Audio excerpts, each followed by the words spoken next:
Well, let's switch gears because we're a guitar podcast here, and you have played with... So we've lost everybody now. Yeah, we're talking. Yeah, okay. No, this is good. This is what people like hearing about. You're getting into it.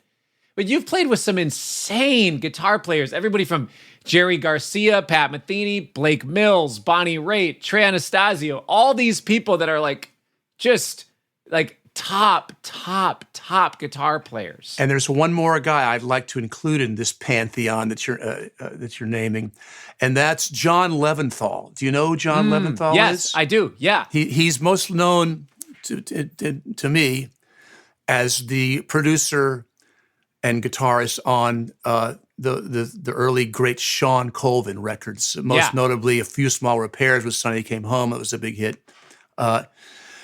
But he played on my Spirit Trail record and my sixth record, which is, for a lot of my true fans, they feel it's my best record until maybe these last few. But he played all over that, and he's basically a guitar orchestrator. Yeah, he's great not producer. He really is, and he's just a great orchestral guitar player. He's all about the song. He doesn't care if he's not about the solo. He doesn't care a bit about that. You know, doesn't have his Jamie Aebersold tapes out, you know. Shit. 1, 2, 3, 4. Yeah. So you know, yeah. Oh yeah. I figured you'd get the reference. But right, all these other guys you named, right? It's. I love guitar, and everybody you named, they're people whose guitar playing has moved me so deeply. You talked about Jerry and Pat, Garcia and Metheny. I love their playing so much for so long. And so, look, I wanted to, again, in casting my records like a film director would, I heard those guys right away. And so Garcia was on the third and last Range record, and then Harbor Lights and Hot House. And then after he died, I sampled him for the next record, which was Spirit Trail. So he was on 4 records in a row.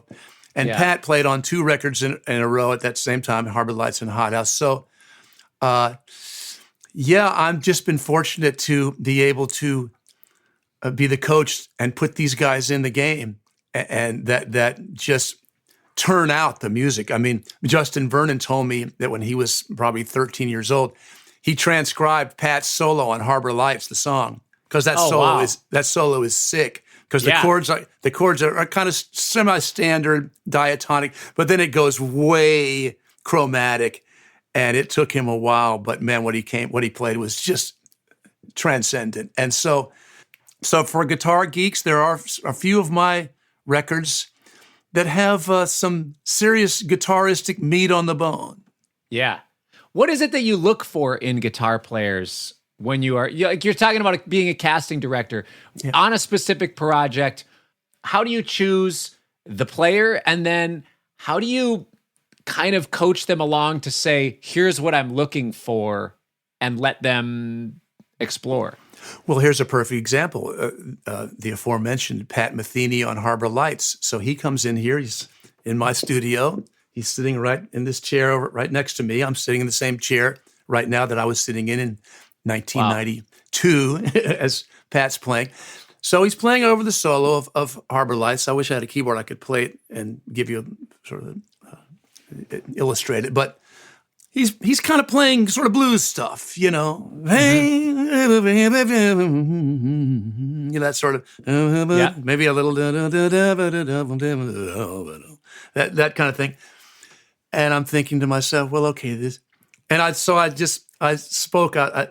to him what I was thinking, which is, okay, look, what you're playing is great, but you know, I could get 1,001 guys to come in here and do that. I got you in here because I love angularity, melodic aim. You know, I want to hear that kind of melodicism, angular melodicism. That's really come to the forefront in these new records. Yeah, the melodies. I'm standing down to Salem. I'm a judge in a jury trial. Gotta get there by morning sunrise. So that's dotted throughout these last 3 records. And so I said, so that's what I would like. So he said, okay. He was like, the door opened, Yeah. the clouds went away. And he just turned it out like crazy. Just stuff that only a guy like Pat Metheny can do. Yeah. So he welcomed the input and he just ran with it like crazy. And so that's an example, a perfect example of what you're asking about. How do I direct them? I just express to them what I'm looking for in that specific. I try to be very specific about it in that way. Usually I just bring in guys whose playing I love. And so I think I've pretty much been lucky with when they come in. Like Garcia playing on A Barren Ground on the last Range record, Night on the Town, or playing on a song called Pastures of Plenty. It's kind of our sort of our leprechaun 6/8 vibe. And he just played amazingly on that. But he just did the Jerry thing over my music. I again, casting it in the sense of, is this a song of mine that would fit their style? Yeah. And I don't like to typecast someone. I'm because I'm well aware from the other side of the glass how that feels. For years, I played on tons of people's records. And so I would go in there and I'm hearing this sort of very conventional pop song. So I'm going to try to spin it a little bit and make it more interesting, at least to me.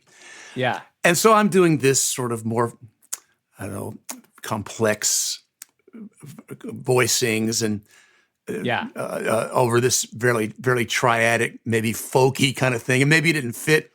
And they would always go, well, yeah, that's interesting, but can you make it? They gradually steer me in a very simple direction where I would come in after the session and go, to be honest, you could have really gotten anybody to do what you've gotten me to do. So I'm happy to have done it for you, but really that's the truth of the matter. Yeah. Basically, unspoken in that statement is, don't call me again. Yeah. So there have been times where I've said, like with Pat, hey, be more adventurous. Take it more out. Don't play it straight.